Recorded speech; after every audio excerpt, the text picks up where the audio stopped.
want to start the recording from the beginning? Wait, hold on. Fucked up.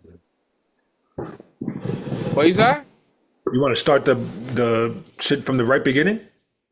No, I'm just saying, like we just started right now. Like, hold on a second. I'll start it off. Hey, welcome to the group. Hold on a second. I'm gonna just do like a real quick bullshit. All right, cool. Can you hear me well?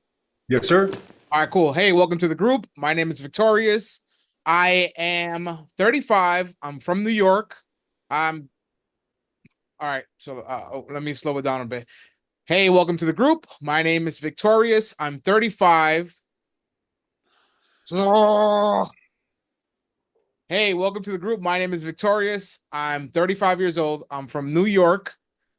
And I am currently dealing with isolation. And what am I doing to fix that? I'm having conversations like this one. Awesome. I'm here with my homie Lewis. How do I get this thing to switch up the view? Okay. Gallery, boom. Here I'm here with my homie Lewis. Introduce yourself, please. My name is Luis Rodriguez. I'm not 35. And what else? I am a practicing So psychodrama. name, age, if you want to add occupation, something bad and something good about yourself. Like, Okay. what you want to fix and what you're doing to fix it. Okay. My name is Luis Rodriguez. I am not 35. And good things about me is I'm eager to learn, very empathic, and considerate. Things bad about me is I suffer from anxiety. I get stressed out easily, and I want everything. It's never enough. Okay, so you said good and then you went to the bad. Yes, sir. All right, cool, no problem.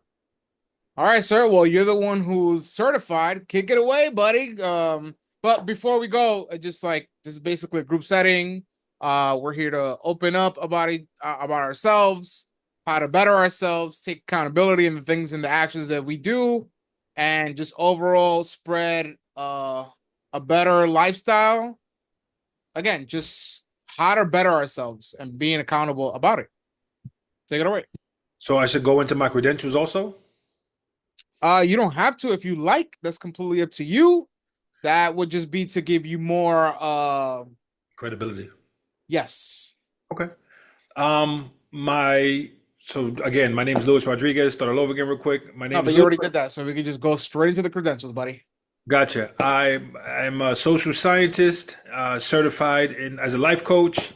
I am certified. I'm a certified practitioner of psychodrama, sociometry, and group psychotherapy.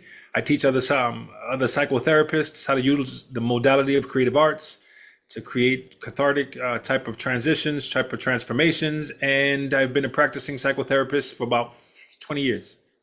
Okay, so if I was a 5-year-old, how would you describe that to me?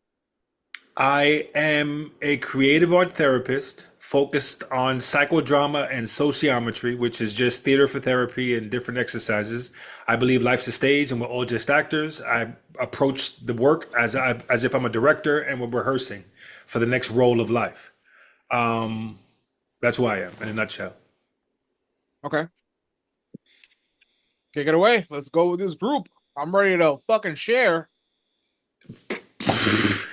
Well, that's good stuff. So am I guess. This is a new Yeah, and because you're the one, you're the lead, the group leader. I'm just kind of breaking the ice and taking it, let's go. cool. One of the topics I wanted to discuss, I guess, today was about pet peeves. Pet peeves that we have that I guess justify the way we see ourselves. Does that make sense?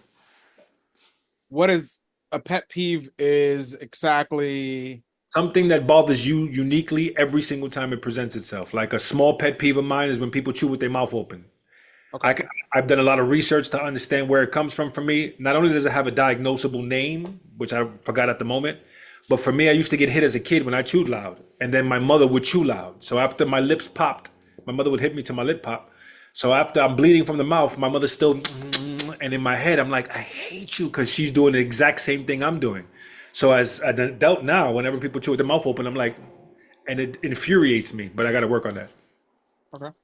Just an example of what a pet peeve is. So you have any pet No, I peeves? mean, uh, not of that nature. Right, Uh, that was just a I BS would example. say, I mean, I feel like the only thing. Uh, I'm Let me trying to. word it different. I gave you my negatives, which is that I suffer from anxiety. I have like I'm an overachiever. I want to do the most, and my pet peeves about anxiety is that the fear of getting something wrong in front of people is a big deal because you can't make up that first perspective. For me, I can justify all the little tiny things that feed My my anxiety. my pet peeves would be my one of my biggest pet peeves is like getting blamed for things. Mm. As growing up, as I was younger, I got blamed for things. Like I recall this one time because I was the oldest, so I would get blamed for a lot of things. Uh, I remember this one time I went to camp. Mind you, I was in Pennsylvania. I was living in New York City, so I'm like 2, 3 hours away. I got a phone call from my mom. When I spoke to her, she goes, "Oh, guess what? Your sister blamed me for something." And I was like, "What?" And I was like, "Yeah, she broke something." And then she goes, "My ass did it." And I was like, "What?" And that low key just like really fucked with my head. Like now, when I get blamed for shit, I want to. I'm if I didn't do it, I'm gonna go crazy. But if I did it, I'm gonna take my accountability and be like, "Yo, yeah, I fucked up. Let's fix this. Like, what can we do about it?" That and what else? It would have to be something else. Something else. Damn, I was just like in the tip of my tongue. Is the whole getting blamed and damn, what else am I forgetting? Uh, it's escaping my mind right now. But What about it? damn that. Oh, I mean, I don't know if you could count that. Washing the dishes. I You don't fuck. like washing the dishes? My mom low key traumatized. Not low key. She did her real Spanish like nigga. I'm gonna make you fucking dog. She woke me up multiple times in the middle of the night, 2, 3 in the morning. Like, wake up, nigga. Like, oh, what happened? Like, you forgot to do something. Come on. And I'll be like at 2, 3 in the morning washing dishes. Like, I hate this shit. Which is to this day why I hate washing dishes. So how are you going to get over that? Getting a dishwasher, which I still can't afford yet. But We have one. now I just put like music on or something, and I'll try to like zone out just so I can like get through it and shit. And yeah, I love the eating part. I just love the fucking having to clean it part. Why not use paper plates? They're very they're very they're not good. They're like you buy them, you fucking throw them out. You're just spending money on that bullshit, and also too they're not good for the environment either. That's for fucking sure. Like you just throw them out and shit. Like I got a new technique now. I've actually been I put aluminum foil on my No. cat's plates Oh, because also too the plastic is porous, so they tend to get like a little bacteria buildup at times. So by taking the instead of just buying a fucking aluminum fucking tin or whatever, like a bowl, I just been putting aluminum foil on top of the shit. gotcha. I seen this one dude on Instagram. He took what was it? Yeah, he took saran wrap. He put his food on top of it. He ate it, and then he went. I saw that. When it's his turn to do the dishes. Yeah, but that shit is horrible for you too, though, bro. At work, All right. you had mentioned a second ago a bad being isolation. You said your isolation as a bad thing. Did I bring that up? All right, cool. Whatever, sure. I also suffer from, I'm saying the word suffer to emulate you, but I don't think it's a bad thing that I'm so isolated. I don't know what you're doing, but the camera's moving a lot. Oh, my leg. Sorry.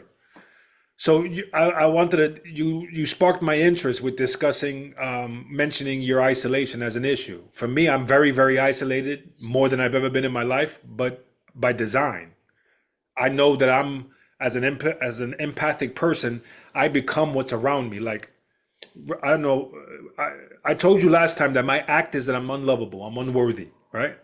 So part of my way of adulthood is in making sure that no one around me ever feels unworthy and unlovable, right? Okay. This is a subconscious thing of mine that I've worked on that I'm okay with. But my isolation comes from the fact that most people don't want what I want, and in order for me to care for them, I become them. So I keep myself isolated from everybody except my loved ones so that I don't lessen myself. So it's healthy for me to isolate.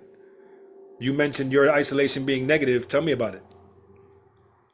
I mean, I feel like it's negative only because I put myself away from inter. The thing is that I feel like it's a stacking effect where the isolation is born from me being in not in a financial place that I want to be. So I find myself thinking, hey, if I'm gonna go out, I need to spend money.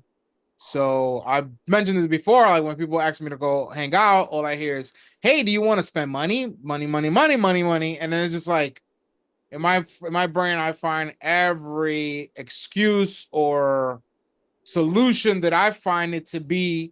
Why not going out? Because again, I gotta go spend money, and that's not something that I have. Like it's not like something that is constantly there for me. So yeah, just I put myself in a place where I just stay by myself and I don't go out. While I see people on Instagram having a great time, etc. That's cool. I'm not also a big fan of like putting everything out there either to an extent. If it has a value purpose, yeah, but just like I don't want to record everything I do, like, oh, I got a little fucking sandwich, like boomerang this shit. I don't want to do that. But again, the isolation, I feel like it stems from my financial things because I want to do dope stuff. Like I'm always trying to do events or I'm trying to do some kind of community based scenario, something that like is gonna bring togetherness and do dope shit. But again, falls back into the financial aspect of it, where it's like, hey, if I have money, then I can just be like, yo, I'm having this dope ass event, blah blah blah. I'm gonna have this, and this, and that, and I wouldn't have to worry about having to then now sit here and like speak to people like, hey, and speak to them in a fashion where like I'm trying to like lure you or not lure you in, but like convince you to be like, yo, get down with me so that you can be part of this. We could do dope shit together and make it happen. You know what I'm saying? Because if I don't have money, I'm gonna try to like make like a little pot together so we can all make it happen, and then I'll take care of like the whole thing, which I don't know why I do that. I guess I get that from my mom because she has that tendency of doing shit like that, where she's always putting herself in a situation like, yo, why are you doing so much? Like, why are you trying to be the coordinator of all this shit? We're like, chill out, just take it easy. You know what I'm saying? Like, So for you, the isolation, this it sounds like it's self-imposed isolation that you're creating because of not having enough resources to feel deserving. but see, the word deserving is where it throws me off. Cool, stay there. So most people that are isolation, that suffer from isolation, don't have the opportunity to socialize, don't have the opportunity to reverse isolation. They're just stuck in the repeated pattern of blah blah blah. Yours, from the example you gave, came from a perspective of not having enough to justify going out. Does that make sense? All right. So couldn't you go out and not be isolated in a different setting than spending money? Couldn't you go hang out and have dinner with somebody, chilling, play video games, do what the fuck broke niggas do? Because I remember when I was socializing, it didn't cost me money if I didn't want to spend money. Money wasn't an issue for me. If I didn't have it or have it, that's not. I'm not saying I had it. I'm just But saying if I was broke, I'm broke. I have no problem telling people that I'm broke. That's one thing I'm very known for, and I feel like kind of like a broken disc because of that shit. Because I'll tell you straight up, like, yo, I don't got no bread for shit. I'm just gonna keep it in the crib, cool. And people be like, yo, you don't gotta spend bread. But if I'm being like, if I'm nitpicking and I'm being an asshole about it, when I leave my house, I gotta think about gas money. That's one thing I gotta think about. Unless I'm walking there or someone's physically coming to pick me up and is doing me the favor, I gotta think about that shit too. You know what I mean? And also too, if I'm not a piece of shit and I know that you're coming out of your way and you're picking me up, gas is not for free. So I'm gonna try to throw you like 20 bucks so that even though you're gonna be like, yo, no, no, I'm good, but I'm still gonna try to make the effort of doing it. So that's already one thing that I gotta spend money on. If I'm gonna go get dinner, and you're not gonna give it to me for free. So if I want to fucking get like, oh, uh, I want to get this on the menu, you know what I'm saying? Unless I'm coming like this, like straight up just to get one thing, I have to have money too. So again, am I convincing myself about this? Fuck yeah, but it's what makes sense in my brain. My brain is like telling me like, yo, spend, spend, spend, spend, spend, spend, spend. Like that's what I'm hearing. It'd So be how, different if in a scenario where like, hey, you're getting picked up, the food is included, and you're gonna do dope shit. You don't gotta pay nothing. Which I've been in scenarios like that, and I've been blessed to be there. Like when I used to get flown out to go do to record for fishing and stuff like that. I was fucking I used to ask my homie like, dog, why the fuck did you give me this opportunity? Like I was just very like, what? And I have a tendency of asking questions that I don't feel like everybody else has asked. So yeah. Okay, there you go. okay, that makes sense. But it still sounds like your isolation comes from a root of not being enough, not always striving for more. So let me ask you a question. When you had money, how did you enjoy socializing? The Because the few first times one, that I've had wait, money, wait, wait, wait, wait. Because the reason why I'm asking that question is because when you just said a second ago that when you were flown out, your insecurity had you ask and feel uncomfortable just by the abundance of somebody else blessing you with it. I was curious. I wanted to see where that stemmed from. Did it change how you enjoyed it? No, I just wanted to know. I just wanted to like ask, like, hey, where? And he told me he was like, yo, we're both starting out. Give me 1 second. Get out of there. Get out of there. No, no, no, no, no, no, no, no. Get the fuck out of there. Oh, get all my clothes super hairy and shit. What the fuck? Yeah. Say it again. Uh, Oh, you were asking if that changed my perspective on able like to enjoy the event, yeah. no, I Yourself. mean I was super happy just being there. I felt very grateful. I was getting paid to go. I was getting paid to fly. I was my flight was covered, food was covered. I was getting paid to go shoot out there. I was literally just like, yo, like that's the fucking my work took me to where I wanted to things to see. And I was super grateful about that. I still am. Like I still hit him up and be like, "Yo, I appreciate you, for giving me the opportunity, etc." It's been years, but I'm the type of person too that I've been programmed in my mind that like if you've helped me out a little bit, I feel very deserving to you. And socializing without feeling deserving, does that change the dynamic of giving yourself permission to enjoy? But what do you mean socializing with the what deserving? What do you mean like At this event that you went to where he sponsored everything, work was the excuse to justify you being there, right? Victorious being there was because of work, not because of Victorious. You enjoy Victorious enjoyed it, but Victorious wasn't the center of attention. The work was the responsibilities of the work. So you just had to kind of hide behind quality work instead of being quality. Does that make sense? okay, yeah, I get that.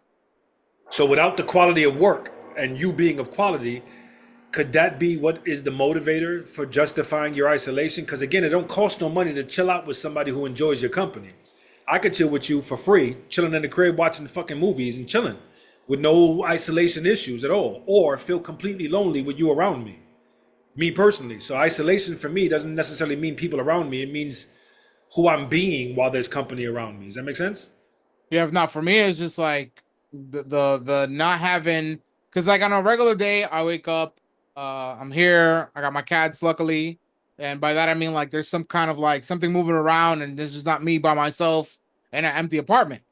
Then typically, I go to work, which currently I'm working on a truck. I'm driving by myself most of the time. Of course, I interact with people at the office very quickly, like just like, hey, how's it going? Good morning, blah blah. We'll talk very briefly, and then I go about my day of going to pick up clients and stuff. On the truck as well. I'm also by myself most of the time. Of course, I'll get out periodically and I'll speak to the clients, pick them up, etc. But then again, I'm back on the truck by myself. I come back home again, back to my two cats. Cool, awesome. And I'm home most of the day by myself and shit. It's not like I have a girlfriend or I have a group of people coming by on a regular basis and like, yo, we're hanging out, we're kicking it, da da da da. And I'm also at a certain age where like I don't feel the need of going to bars and like having Yeah. to blow money on the weekend. Like that's just not for me. Like I always felt dumb having to spend X, Y, and Z for alcohol when I could just pregame in my crib type shit. I understand.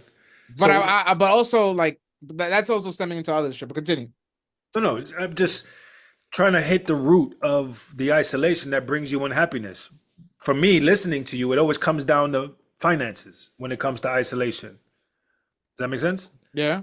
I'm just curious to know if you had all the money in the world, what would be different? If I had all the money in the world, I don't think that I, I I would be selfless if I had all the money in the world. What does that mean? By that meaning that I would secure my living situation, and I'll probably give away the rest of the money. Or I'll find dope ways of giving it back in a charitable way, like fucking making homes, something that I know is gonna have a grander value. The fact that I'm into cultivation and soil biology, I would fucking make a shitload of greenhouses. I would make after school programs of how to teach kids how to deal, like how to work with plants. Fucking try to maybe create a scenario where like every building in New York has a greenhouse on top. And These are how would that things that I would definitely do. Like I would definitely, change how you socialize? it would put me in a place where I'm the one in charge. Because if I'm the one doing it, I'm the one, the money guy. Then now it's like, oh no, he's that, like. But it takes away the restraints from me, from me not being able to do things. I mean, we live in a world where financial things, where everything is financial to an extent, like any things that I want to get, like if I want to have a DJ at a party, they're not gonna fucking just do it for free unless they're like my homie, and or there's some kind of beneficial shit, or maybe for some fucking luck of the Irish, they actually want to do something. And but then on top of that too, are they gonna go and like put their like their soul into it? You get that from like people when they're young and they're starting out in a career, but once you already get like seasoned, you don't want to fucking, you want to do fun shit if it's your friend, but you still want to get paid for it.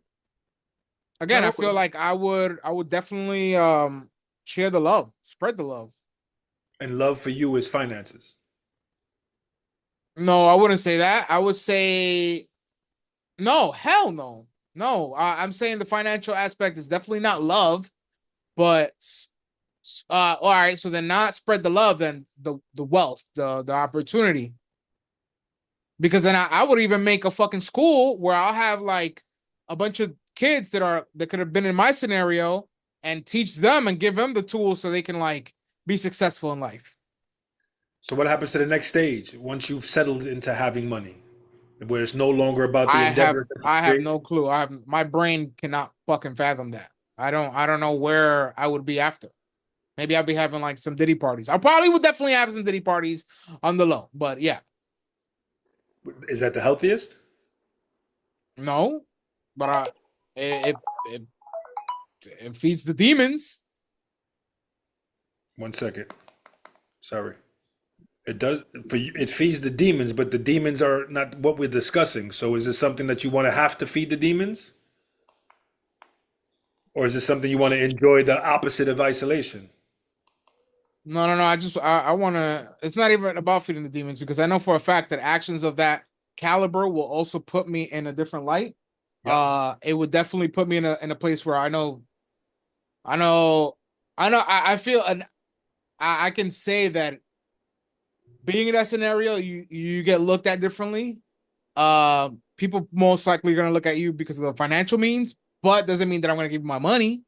Doesn't mean that I'm just gonna like whatever. I mean, I could give it to you, but at the same time, like, what are you gonna like? What are you doing? Like, or like, there has to be a reason behind it. It's just like I'm just not gonna fucking just give you money and shit. Like, Right. uh, But in trying to cure the isolation of itself, you seem to have the constraints of the past serve almost like an anchor, keeping you still. Does that make sense? my past actions are the ones that are keeping Or me. your past conditioning justify the future actions. Okay, that, well, of course, yeah, So the constraints that you have from the past are dictating your movement in the future. I get And that. and the lack of movement is coming from the anchors planted from a long time ago. Okay. Because I don't know if you notice it, but when we're discussing something, you'll give me every angle of truth to prevent any type of conversation for possibility. So nothing's possible the way you speak. You're right with every single aspect of why this is the correct answer. No, no, there's nothing's wrong. But Oh, in listening to you defend yourself and speak your eloquence and your style of communication, it cancels me out. definitely not what I'm trying to go for. Cool. So in me asking you over, let's say I invite you over for a barbecue. Nah, I don't want to go because nothing to do with money. Let's say I invite you to church.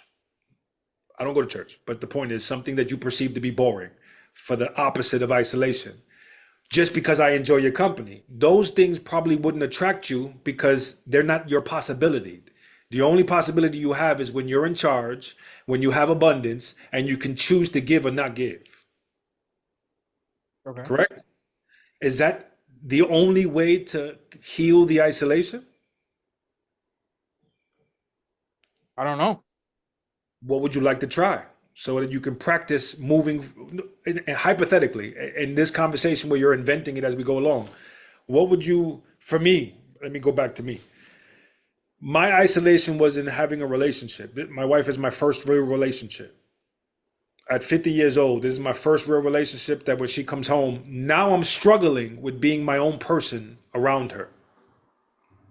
So, in the sacrifice of overcoming isolation, I'm losing myself when she's around me.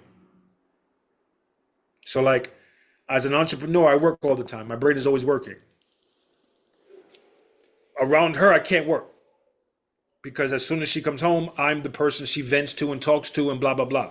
I also got to be mindful because my isolation, she'll copy me and become just as isolated. Okay, I get that.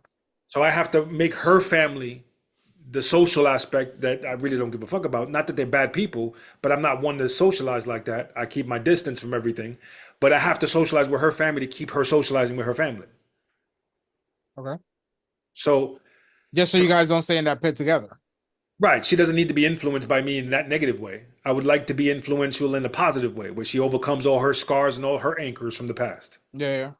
But my this isn't a scar for me. This is a big. It helps me deal with my anxiety. It helps me deal with my insecurities. It helps me deal with who I am, because I learned a long time ago. For example, when I tried to socialize, I was told I'm not a man's man. Right, that's the face I had. Like, huh?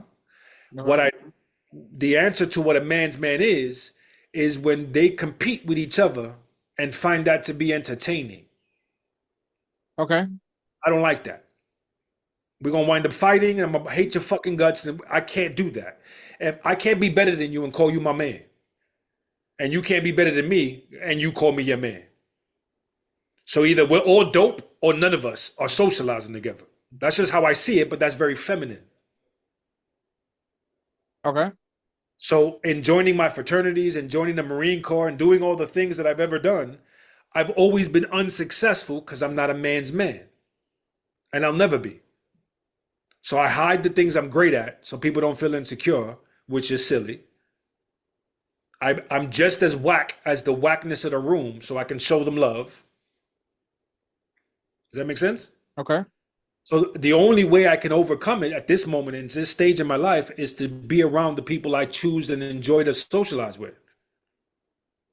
But and then my own personal unworthiness comes back up, and I sometimes sabotage this relationship until I snap out of it. So I'm sharing that because you might be sabotaging relationships to keep yourself in the familiar safety of like sorry for the moving the screen, but it's almost like when you ever seen people who are career victims, In what sense? like my mother, for example, she can have money in her pocket and be like, just to not spend the money that's in her pocket so well and Yeah, I so get that. it's like I was dealing with someone like that today. ugh. But professional victims, as a social worker, as a therapist, it's really difficult because part of my job is to get them to change the role they see for themselves. Hmm. So, in supporting you as a friend, get over the role, I'm not qualified as a friend to push you to a different role. I'm qualified to ask certain questions to possibly bring in like enlightenment to a moment. Okay. So, I let you in my house. You're one of the few people I allowed in my house to meet my wife and to see me interact with my wife. I don't do that. I Thanks, man. because I did it with you. I just did it with my mentor, and I've known him for 10 years. And he said to me when we socialized at an event, "I didn't know she existed for real. I thought you were bullshitting." And I'm like, "Fuck wrong with you? Why would I bullshit about a wife?" And they're like, "No, for real." And then she was such a down to earth human being that they were like, "Oh my god!" It was like a celebration. But it was for me a victory because it wasn't where I'm better than you victory. It wasn't. It was just look how dope we are. I met your wife. I think you guys are great. I think we're great. This is how we're great together. But that took a lot of motherfucking delicate baby steps. That doesn't seem like it's worthy of all the delicacy. I mean, I guess it depends on the association you have with it. Right. For me, it's the safest thing in the world. But in explaining it, I'm hearing how stupid and weak it sounds for me to have to do it in a way that works for me. I Yeah, don't but know I what. feel like that would also stem from your background, from Right. whatever And it the was work I that do.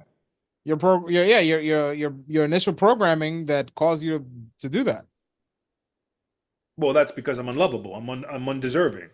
And then Sure. now and micromanaging the unlovability, I had to first fight with my wife to see my worthiness and like make her show me it without knowing I'm making her show me it. And I've never bothered to do that with friends. They don't have to make me do shit. I have to make them see me as worthy of their friendship. So I've never bothered to do that. Anyway, I'm sharing my own autobiographical stuff because I normally don't do that. So in this dialogue, in this way of communication, it's important for both of us to share. So you shared about isolation, I'm sharing my points of isolation, and it started with the conversation of pet peeves. So it's not a pet peeve of mine to be isolated. It's a pet peeve of mine to bring the wrong people around me. Okay. What's in the world of isolation? Do you can you? I would like to support you discover those pet peeves that keep you in that isolation, so that you can choose to let go of them. Because finances doesn't justify sadness. At 35 years old, if you keep it up in 10 years from now, if you do everything the exact same way, you're gonna be okay with that? And I'm assuming the answer is no, because it gets harder and heavier to deal with what Well, you're I dealing. mean, I'm pushing myself towards becoming a better person tomorrow. I'm not Oh, you're not a bad staying person. in. I didn't say bad person. Not all right. Well, not a bad person. A more knowledgeable person on who I am and how I can become better and not need to create restrictions around myself so that I can achieve grander things in life. Good shit. And you said knowing who I am. Is that like such a thing? You could do that? That's a thing? I don't know. I mean, I want to find out. Right. Just for the sake of this conversation, try to support yourself, understanding that you are what you want and make happen, not what you like. You're not looking past, you're not dead, looking past on your life of what happened. You're always changing, you're always forming something. There is no me until you die. I can say you because I have a product of, I have measurable results that prove it. So because of this happened. I have measurable results. You can justify the measurable results as saying this is who I am. Okay. But in reality, you are what you the fuck you say you are, and things change all the time. So that can always change. I get that. I get that. Just like how to say you are what you eat, etc. Right, You right, are. right. Show me your friends, and I'll show you who you are. And Right, I all get those that. things. But then Right. I also have to bring up is that like life is difficult. Your mindset always is not the same. It's not always chipper and happy. I tend to dwell and put myself in scenarios where I'm like, dog, this is like I genuinely want to fucking like break down and cry all the time, but at the same time, I gotta fucking just keep going forward because then it's like I look behind and it's like who the fuck is gonna I gotta keep just doing this shit, bro. Otherwise, it's like, what else am I gonna do? I'm gonna Ooh, fucking be homeless and just fucking be in the street. But yo, hold that thought real quick. Um, bet. All right, so all right, cool. Let me make this link real quick. And all right, cool. So I'm gonna end this one, and then whatever else is we'll just pick it up and all right, cool. But I give me mean, 1 second. Call my wife first. Give me 1 second because she's sick. okay. Well, I'm just gonna make the link, and you just join whenever you're ready. Yeah. I'm gonna end this one. Okay. You're gonna send it to me through email or text. Email. Okay. All right. I'll have a better idea on Saturday. Cool. Let me know. I mean, if it's not Saturday or Sunday or this weekend, maybe Monday, Tuesday. Okay. Cool. And what's up with your plants? We not trimming anytime soon? Yeah, let's not talk Told you about I have so many fucking fruit. It's driving me crazy. the answer to that is apple cider vinegar with 2 drops of soap. You take a That little don't bit of work. saran wrap, huh? I have like three of those out, but it's I don't know what the fuck where they coming from. So you take a little bit of saran wrap, you make little holes in it so they can go in there, and then they can't like Yeah, I got like make it a three of those little. out, Oh, so but just it gotta just keep doing it. I guess I just Also, have too, to. the apple cider vinegar, like you gotta kind of like shake it up a little bit, Oh, you do? just so it can like kind of like fucking do its thing again. Oh, good shit. But damn, what was I gonna say? You said what you said, and then I had a question that was the kind of changing the combo a little bit, but extending the combo. You said socializing, isolation, da da da da. Damn, I forgot it now. I should have wrote it down. I was gonna write it down, but then I didn't think I was gonna forget. There you go, buddy. My wife is sick. I never told anybody that. She suffers from mad shit, so I'm always thinking she gonna die. Just FYI, why I take her sickness mad dun dun dun every time she's sick. She's almost died three times in my arms. Oh damn. Yeah, but I don't say nothing. I keep it to myself. But it's fucking weird. I mean, I'm constantly thinking that I might fucking die here by myself in the crib. Damn, that's rough. I know I'm gonna die alone because one like I Nigga without made it mad. Like I already got the room picked out for myself and no no everything. no. If Like like I don't I speak, got the rope. I got everything picked out I already. don't have Like any human interaction aside from my wife and her family. Right. okay. So like if I die tomorrow, Nigga, you could die in a fucking horrific car accident while you guys are driving to fucking Disney World. I don't fucking know. yeah, yeah, Like, yeah, yeah, yeah. But okay, fair enough. But I just meant like if she wasn't here, it would just be like a leaf fell and nobody noticed. I get that. I didn't Same mean to make here. it. Oh, my question. I remember now. You said cry all the time. Cool. Have you noticed this type of themes that make you cry? I cry all fucking day about at least 10 times a day off the dumbest of shits that I'm discovering are themes. I'll Well, give you an no, no, no. I said I would want to cry. Like I'm not doing it. I find myself at times where, like, if I wanted to start tearing up, I could just think about my fucking issues and start like fucking boiling up and shit. Like, I use that for acting. But I noticed, like, I watch a TikTok, this new shit of mine, where it's like somebody did something good, and I'll be like a bitch, and I'm like, what the fuck is wrong with me? Or when somebody's happy for you, like you did it, I'm crying. I don't care if it's a commercial, a video game, a cartoon. If you're like, yay, I'm like, I can't. I've done some work on it. I understand why. I feel like I've never reached my potential. So whenever I see people reaching their potential, I get touched. But the point is, I'm noticing them fucking themes of that feed the sensitivity. Do you notice yours by any chance? no, I mean, like unless I'm watching something that I feel like is really compelling, something that is My shit could be whack, and I'll still be like, yeah, it's got to be something compelling. Like I definitely cried at the end of fucking Man on Fire man on fire. with Denzel Washington, the little girl and shit that he saved or whatever. No, what? They started playing the old like Mexican music. Una mañana no dice nada, and then I was like, start that shit really like. But that's the thing too. It's like a compound effect because you got like the fucking sad scenario storyline, and then on top of that, you got like the old fucking music bringing up like just like a certain melody, and it definitely like had me like, oh my god. Did That you ever and watch it? you know it's a really another good movie that is really fucked up. It's called My Sister's Keeper. I've heard of that. My Sister's Keeper is like about this girl, she has cancer, and like they show you the really fucked up shit like that, and I think that's about it. So But those are again, unless like I see something that is really like heartwarming and shit like that, then I feel like I want to like shed a tear and shit. I generally feel like it's but the one thing that I would if I did cry, it would be about just like accomplishments. Like just I'm 35.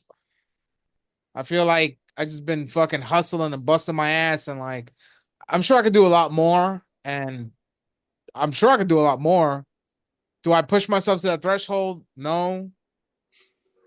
But definitely like just thinking about just this is all I know. This is all I know. I don't know anything else. I don't know how all I know is how to hustle and hustle and hustle and hustle and try to find a new lane. This is why I'm always constantly thinking about new and different ways of like how to like not approach it, but like find a new way to maybe this might be the answer, you know? This definitely gets fueled by my belief system and seeing the potential that I feel like has within it. Like I'm currently trying to learn automation, right? And I feel like this could be the vessel to take me to somewhat of a financial freedom. The margins that they're speaking about sounds really high. Also the value of the product is good too, but I don't know if I'll be successful. Just like I love cutting hair. I love the like the learning curve. I love the fact that I was constantly learning something new, so it kept me on the edge. It wasn't like it didn't become dull immediately. Like I'm surprised that we can fall asleep behind the fucking wheel of a car when you're over here fucking like dealing with your life and shit. But Mm. because can become dull, then you just like kind of like doze out. And that was the one good thing about hair that I was constantly learning. But I also kept pushing myself too. It wasn't like I just like, oh, I know how to do face now, so I'm a fucking master barber. It was like, no, all right, cool. Now what am I gonna learn? How to cut with scissors, how to do hair weaves, how to fucking do longer hair, how to again just taking different steps and going into different rooms so I can like, I didn't know about this. So it gave the cutting hair and the hair world a new splash. Like, oh, okay, this is I can latch on to this for now and whatever. Like I was doing this stuff with the man units, right? The hair weaves. It was cool. I was charging $275 to do them, which is decent, you know. But a lot of people I felt like this was just come in, get the sauce from you, learn how to do it so they could go fucking home and do it themselves and Mm. never see you again, which is cool. I get that too. But then, I thought that I was going to be successful with it. Could I've done like more things like social media, stuff like that? I did. But mind you, social media was going up against me, telling me that I was trying to tell people not to love themselves.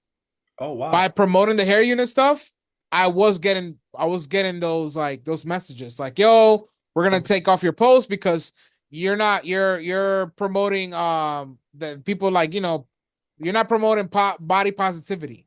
Wow. So I had to like find clever ways of doing it, and I've heard it from other people too. But in all reality, like the whole fucking beauty industry is based on insecurities. The Right. entire beauty industry That's is why based on fucking insecurities. that's why it's recession proof. They'll always buy lipstick, regardless of what the income is like. They'll always buy beauty products. You should. You said is all I know. Is there any way to support you want a possibility of new things? Of course, I want new things No, no. My question was, how can I be of support to that possibility by so that, having these conversations. all right, don't cut me off. Don't fucking cut me off, bro. Okay. No, no, yeah. So I'm gonna keep that in the back of your mind. I'm gonna try my best to be of support to new possibilities instead of repeating the same patterns for yourself that justify the future's unhappiness. Okay? Okay. Cool. Thanks, man. Any other pet peeves for fun? I have another pet peeve. I cannot stand, what is it? I don't mind liars. Like, you know how people say, I hate liars? As long as I understand why. Okay. Who's calling me? Somebody's FaceTiming me with a number I don't have memorized. Oh, it's my client. I'll call him in a second. I have a 5 o'clock. Um, what was I saying? Something about your pet peeves, fun pet peeves that don't mean shit or whatever. Yeah, yeah. But what was the pet peeve I just gave? The example. Liars. Yeah. So, like, I used to say I hate liars, but that's not true. I hate people who lie for no reason. I hate people that lie just because it's like a trick. I don't mind, like, if you're broke, you saying you have mad money. I don't care about that because I understand it's based on insecurity. I understand if you're ugly, making believe I don't care as long as I understand why. Does that make sense? Okay. So I guess people have a lot of freedom with me, but I need to work on that. That's not a healthy thing. But a pet peeve of mine is I don't really know. On the subways, I can't stand anything, so that's not really a pet peeve. I don't know. I don't know what else. I don't know how to have friends. Do you? Yeah, I mean, it depends on like where the friendship stems from. Yeah, but I don't know how to make it not. I don't know how to keep it where it's at. I always it turns into family or don't. It doesn't keep evolving. The fuck? This nigga's like, no, nigga, No, I we're know. going all the way. Come on, shotgun wedding status. Clap, Yeah, it's true. motherfucker. It's true. Like, you It's stay with true. me for life. That's Again, how. it depends. I personally call. I feel like there's definitely acquaintances and friends Yeah, because that's there's that's people what that I talk to, but then there's like homies, my homies and my friends that I speak to on a regular basis. Like, dog, honestly, like you could be my homie, but if I don't speak to you like at least every 2 to 3 months, you're just an acquaintance. Like you're someone that I know and cool. that's my point. But I if don't. I don't like if we don't talk and like then the fuck like all right cool like I'm gonna keep it short. I mean I can still talk to you about certain shit and like and open up and shit, but I'm not gonna like I don't feel like I'm still not gonna put you there and be like oh yeah you're this person and shit. Right, right, right. Good shit. How do you feel like you want to like how not how do you feel but how will we move forward like from like for example with what we're doing right so we're stemming to my problems right how like what would be the next step after this etc like how do you see the trajectory. Well, the way I see it is we continue to talk. I continue to share also my point of view and my similarities, my relatedness, so that we're all human. And then as the show, as we evolve, we'll bring in other new people that come in. We'll have guest callers, whatever it may be, so that they can participate in the transparency of just an open dialogue about dumb shit. So it don't feel heavy.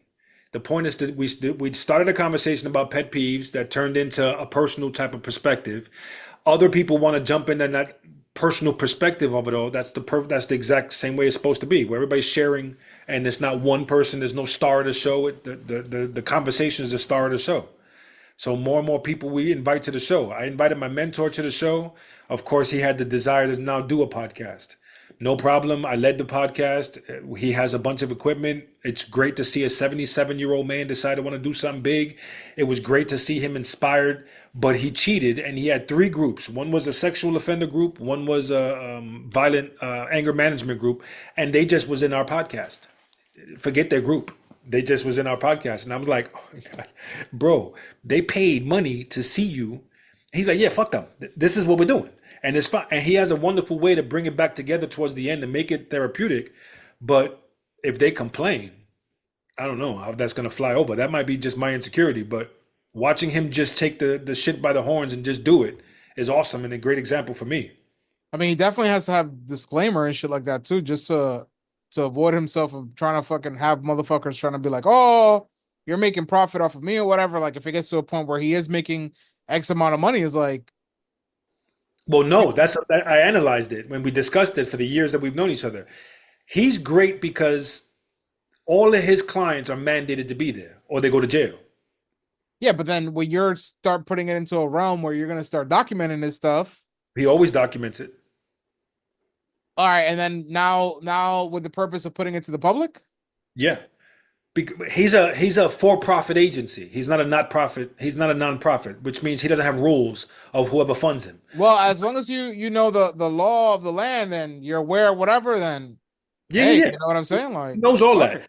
So, like in the sexual offender group, the topics of the podcast was about inappropriateness. So it sounds like conversation, but then when one of them opened up too much, he'll counsel them. Does that Mhm. make sense? So I'm assuming it's going to be the same thing. When you open up your bag of tricks, we're going to discuss either needing to place them back into the bag of tricks or let them flourish, let them fly, whichever it is. But it's going to be the same organic conversation. Okay. So, like for you, as my star of the show, because I'm always looking at you, if somebody else is a guest that comes on, I'm going to bring it to your revelation so that you make sense of it. If we have regulars, I might steer the conversation to making sure they get from past conversations something from it. Okay. But because I have you as the most relatable person on the show, everything anybody else says will probably fall on your relatedness Okay. until we have regulars. So that's just how Yeah. I Yeah. see it. All And right. then you said membership, monthly membership type of conversations. I did some research. There's a gentleman by the name of Jay Shetty. He's brilliant. Um, he was a monk for a bunch of years. Now he's doing coaching. He has a monthly membership. What I don't like about it is that he's doing too much. It's not just about coaching. He also does dating website. He does too much. So for me, it seems like a marketing thing, and it's not as genuine to talk about personal shit. But I was a part of his monthly membership, $78 a month, and then lost interest because it stopped being what it was for me. I just Okay. want to make sure we don't do that. Okay. I Yeah, mean, my man. brain definitely is like all over the place, and there's another reason why I'm always like trying to find a new venture, and like my brain just fucking works like that. I Mine don't used to know how to also. stop that. Mine used to also, but I noticed that being consistent is what makes you successful. So hopefully we'll be able to iron out what it is that you want to be consistent about instead of constantly changing directions where you don't feel accomplished. Because it does Okay. become a habit. And for me to overcome that habit took a long time. So hopefully I can offer some insight into that habit or getting over that habit. Okay. Because it will justify why you're not worthy. It will always justify why you're not worthy because you have 35 years experience in life. You forget the majority of your memories and you use it for only what change of direction you have. So let's say you've been doing something for 2 years. You only reflect in those 2 years, and whatever you can't do is before the 2 years, and you forget it and justify it. Oh, I'm just not enough, or I just fucked up, or it's just not for me, or without understanding that the consistency helps you use your past in this world. Does that make sense? Mm-hmm. Like when I used to sell drugs, some of the things I could relate to is the management of people, some of the things I always refer back to because I've been consistently trying to get better with this thing. But that's only because I was a client of therapy. So when I was at my worst, I was always a client of therapy. And when I decided to grow and learn therapy, I still was a client of therapy. So I had that consistent there in my life. Does that make sense? Okay. But I've always changed direction, but I've always had the core being I'm in therapy. And once I became a therapist, it was easy because I have 50 years of therapeutic understanding, whether I'm a client or whether I'm a teacher in it. So it's easier for me. But without that consistency, I don't know if I would be able to breathe. I don't know if I would be able to get out the water and like take a breath of air. Okay. Cool. Anything else, sir? How do you feel about Biden pulling out? Smart. Really? He had no choice. Do you think she has a chance? Yeah. Really? Yeah. She raised $170 million in 2 days to prove to the United States of America that people are willing to fund her to have a chance. I don't need to think if she has a chance. She beat history. She's the first ever to generate Trump was the first ever to build the numbers he had before this. And Mm-hmm. she tripled him in 2 days. That says everything. She's not smart. She fucked her way to the top. Her past relationships are And she suspect. what? So what? Is that a factual thing? Did she Yeah. like? So she gave up the pussy. So and then that's how she got to the top. Well, that's how she got to like. Let's say she's making. Kamala got some good pussy. Let's say she has this title. Let's say she's a low-level senator, and then all of a sudden, her boyfriend is a high-level congressman, and then her responsibilities and job title got like jumped. Where for normal people it requires certain levels to hit. I She don't know. never hit those levels. It would be a monumental moment in fucking America's history when they fucking sworn in Kamala as the fucking the new president of the United States. Is she black? Yeah. A black female? Oh my god! Like She might be the only way to get back the black population from Trump. I don't know. She's an AA. I feel like motherfuckers are too devoted into the money. And just into thinking about the bread because everybody who I've heard about the like, yo, bring back Trump, etc., etc. It's all been fueled by money. It's all been like, oh, well, Trump was whatever, and they give you like a few little factors here and there, but nothing like stemming, like nothing like that really brings the core of it. Everything is just like money. Oh yeah, like money this and motherfucker just like waiting for another stimulus check. It's like kind of like what they're waiting for. Well, that's the poor, and Trump isn't for the poor. So that's unfortunate that if those motherfuckers need to focus on the fact that they'll never have that conversation if Trump is in office, ever. Yeah, but they're bamboozled and fucking to thinking that's the case, and like, oh, Trump's gonna come back, he's gonna make America great again, blah blah blah. And Do it's you just know why like, people love Trump? uh, because of the Because he's fucking, fucking entertaining to watch. which is fucking horrible. Where you rather pick someone Wait, who's wait, stay right there. Wait, entertaining. stay right there. Do you know he has no college education? Okay, Every president has been to Harvard, Stanford, Yale, or whatever. He has no college education. his dad's money bought him that. Yeah, yeah, yeah. Stay there. So the majority of his population are uneducated. So the black and Spanish who have been dealing with affirmative action, getting education, the more we benefit from the government, the less we have in common with the president. But then rich people who have like old money, who are dumb as dog shit, but have old money, relate to this motherfucker because he says what they want to say. There's more of them than there are of us. Rich old white people.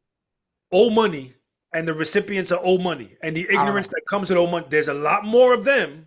You sure about that? No, I'm talking about in the dollar and the ability to pay for their power. Oh, yes, yes, yes. I get that. Okay. So I thought you meant like volume and number wise. I was like, I'm oh in shit. volume and dollar number wise. So if you have 100 poor people that fundraise and are able to get $10,000, that's a big deal. But if you got one motherfucker, that's why they changed the laws. That's why you can only max out at a certain dollar amount to stop that power from happening. But they still circumvent it and trick it. They still are able to do it. The point of the laws is supposed to make poor people's fundraising equivalent to rich people fundraising. Okay.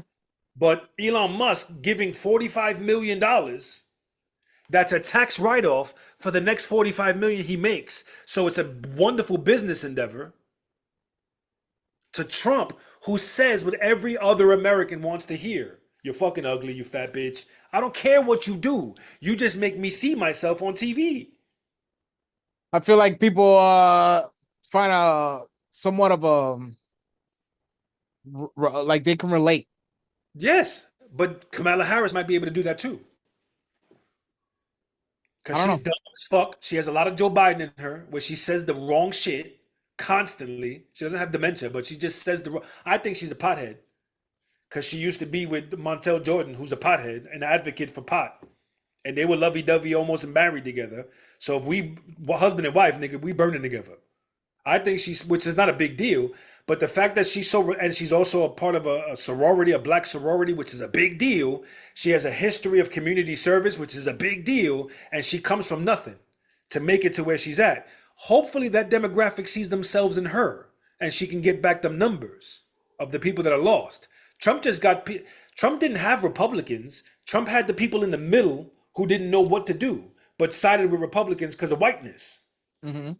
So he gave them a voice, which is why they're so powerful because they haven't been heard in a long time. So now, motherfucker, you're gonna hear me. That's why Capitol Hill riots were able to happen and they stormed the Capitol and all that Be like, because Daddy Trump is gonna come and fucking. and all of his peoples are in jail. It's crazy too how I've seen a few videos online of like people allegedly. I don't know where the video stems from, but like I saw this one video. It kind of looked like a fucking rainforest or some shit, or like Colombia or Brazil or some. I think it was like Colombia or some shit. And you just saw like hundreds of people like with their backpacks talking about, yo, we gotta make it to the border before Trump comes into office because then he's Another, gonna kick niggas out and shit. And I'm like, you all know that right, was Kamala Harris's job, what? the border. Oh, And you know what she did? She went over there and said, "Please don't come to the United States. We can't house you." And they were like, "Shut the fuck up." She literally she gave a speech begging them not to come over because they couldn't take care of them. And then 8 million people came over, and she's like, "Damn, I don't know what else to told you do." not to do it. Trump just saying, "I'm building a fucking wall." Mind you, there's already a wall. But for him, I'm building a fucking wall. Mexico's gonna pay for it. Had everybody like, "Yeah, who cares if it's actually built?" He said it. It's fucking awesome to people. I don't really give a fuck. I mean, What the wall's still trying to be built, but it's not that doesn't matter because they'll just find a way over them. Who cares or anyway? under them. The wall of China didn't do shit. So what the fuck's the wall of Mexico gonna do? And the billions of dollars it costs just to make a wall is stupid. But anyway, what do you think if they put either Kamala Harris and what's his name, Barack Obama's wife, Michelle Obama? That'd be big. Monumental moment, that's for sure. Monumental as fuck. That'd be crazy. Wow. Because Obama was a social worker before he became president. Okay. That's never happened. He wasn't a lawyer. He was a social worker. I mean, a lot of people think that Obama was also a puppet too. So, I mean, again, when you're up there and you're on that title, you are a puppet regardless, because at the end of the day, like, there's still a bunch of, Politics. Yep. yeah, and like people with their hand up your ass because they're the ones helping like keep you up in fucking office and shit. Did you So, did you ever see that Secret Service guy talk about Trump? no. Hillary Clinton didn't get any votes because the military hates her guts. So she just lost a whole demographic of people when she was running for president. Trump has the military vote and will forever have the military vote. There's no wrong he could do. Mhm. And the reason for it is because he sat down, and this is the Navy SEALs and all of these guys in the meeting, and they had an interview, asked, what's the craziest thing you ever seen Trump do? These motherfuckers said, and I remember it verbatim because I was like, my hairs are standing up like, holy shit, as a military person, that would have had me so amped. So the dictators of Iran, Afghanistan, Iraq, all of them people were in a meeting to discuss relationships, right? When Bush was in office, he fucked up and took out Saddam Hussein, but didn't put nothing back in place, which is why we're having all this chaos. Bush did all this. Mhm. So when you remove Saddam Hussein, there was just a void there that everybody wanted to get. So it was like, wait till the next motherfuckers get that power because we didn't take it from him. If we would have took all the oil, we would have been absolutely in a better position. But since we decided to play politics at the wrong moment, we got him out of there and then didn't do anything with what there was. So now Iran and Iraq have it. Cool, no big deal. He sat in a meeting and they discussed we can't continue. The first thing he said was, if you don't give us back the people you have in prisoners, we can't continue this conversation. He's like, what are you talking about? Politics say blah, blah, blah. He's like, I don't care. You have prisoners of war. I want them back, and I want no damage done to them. And handed them a picture of their house. You will die if the answer is no when I'm president. And left the room. Didn't continue the conversation.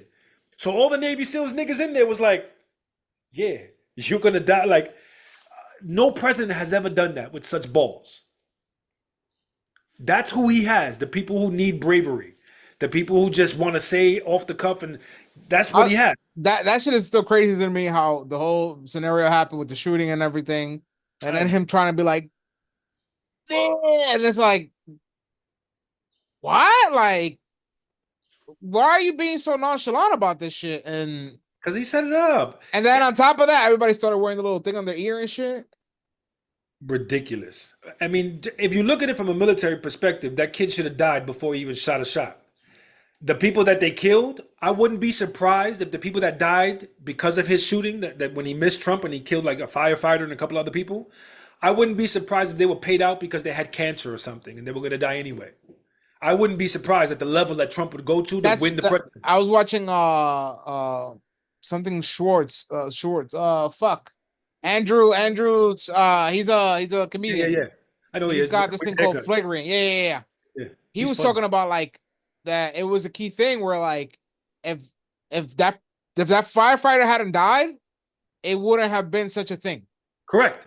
And then when you look at the meetings in Congress when they're interviewing the head of CIA, she don't have no answers. That doesn't make any sense. All of the congressmen were like, madam, it's been 9 days and you don't have no answers. It's unacceptable. You should be fired from your position and never allowed to work in public service again. That's never happened because when she interviewed, she won't answer no questions about whether or not the Secret Service saw him. The answer is yes. They saw him before he shot, right? They allowed him 9 shots before they shot him. It's crazy. Absolutely crazy. One of the guys was saying too is like, how the fuck did he get to hit his ear? He didn't because like his ear's a little flushed in, so it's like, nigga, like how did ballistic show, which I'm not going to mention anymore. They're not going to say it anymore. But ballistic show, you know how they do all the trajectories of the bullet. It hit a teleprompter, and that glass cut his ear. But they're going to say it's the bullet because it works for him. Yeah, it sends a different message. It's like And you then if he would have had his head this way, it would have hit directly hit his brain.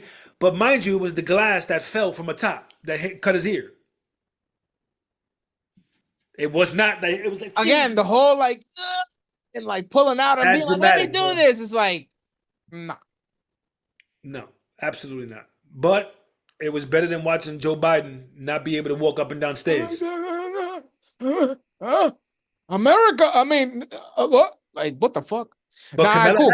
Kamala Harris keeps fucking everything up anyway. But go ahead, I'm sorry. All right, no problem.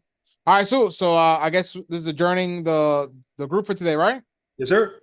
Yeah, because the time frame is almost gonna finish too, and all this and that. All right, cool. Well, again, my name is Victorious. Thank you for joining us today on Welcome to the Group. Please like, subscribe. If you found this content to be valuable to you, please like it so other people can see it. If you want to stay up to date on what's events that are currently happening with us and just follow along us on our journey, please subscribe. And yeah, until episode 2 or group 2 or yeah, group 2, because Awesome. this is a group. Next group have a bunch of questions. You lead it. I mean, this is what I'm doing right now. Yeah, I know, but have questions Me have questions? based on what we just discussed or whatever else comes up for you, as if you're a caller. But this is you, the therapist, who's supposed I to be know, like, I got you. I'm gonna lead it. But my point is, let's practice the conversation of having different points of view. So, as if a guest speaker came in with his own personal shit, have some personal shit instead of me leading you. I know you, so it's cheating. if you say Have so. questions. Just yeah, let's experiment, please. I want to But see have how questions. What? I'm already bringing up the topics and like, same shit. Just be prepared for it. Like if a guest speaker came and we're discussing the guest I'll speaker's just topic. text you. I'll just text you during the week when I have a certain whatever, and this way we can just be like, "Yo, this is what we're gonna talk about." Perfect, perfect. All right, cool. Thanks, man. Don't forget Saturday. Let me know, please. I will let you know, buddy. Appreciate you, man. Gang, gang. Peace. Peace.